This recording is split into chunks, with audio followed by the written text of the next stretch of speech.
Against prevailing dogmas, you discovered that one of the most common and important diseases of mankind is caused by a bacterial infection of the stomach.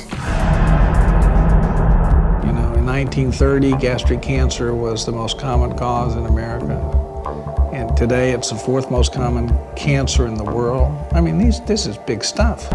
Your discovery has meant that this chronic and disabling condition now can be permanently cured by antibiotics to the benefit of millions of patients. The end point of Helicobacter pylori for some people is stomach cancer. The biggest cancer in the Tibetan community is stomach cancer. There are 100,000 Tibetans in India. If 80% of them have it, that's a lot of people.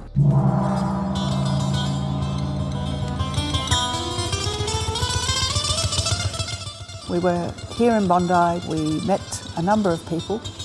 One of the people we met was a filmmaker. I met Maureen Fallon and the Guto monks at the Bondi Pavilion where they were doing a community program. And he had just made a film about the Tibetans called Murder in the Snow. They're shooting them like dogs. And it was about to be premiered, but he said he'd like to invite the monks to come and see it. After the premiere, in the process of chatting, Maureen had mentioned that the monks had various health problems.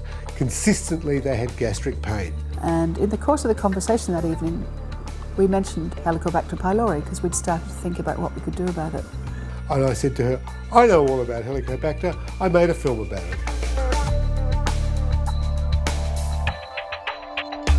In November 2009, myself, the translator, a nurse, went over to Dharamsala, to the monastery, to conduct a pilot project.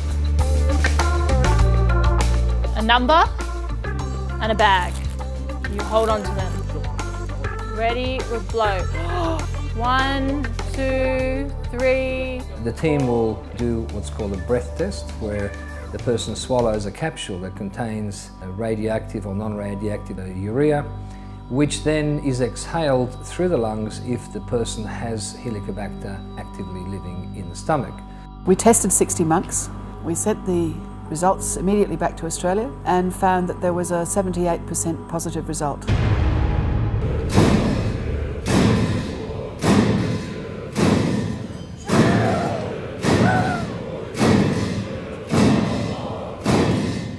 This is a very interesting study. We don't actually know, is it an ulcer? Is there a stomach cancer? Or is it just a chronic infection causing pain and dyspepsia? Although it's only 3 days into the treatment of a 7-day program, he is experiencing remarkable differences in his well-being. A very tricky balance between culture and health. They're holding on to some of the messages we're getting through. We'll just have to see if it lasts.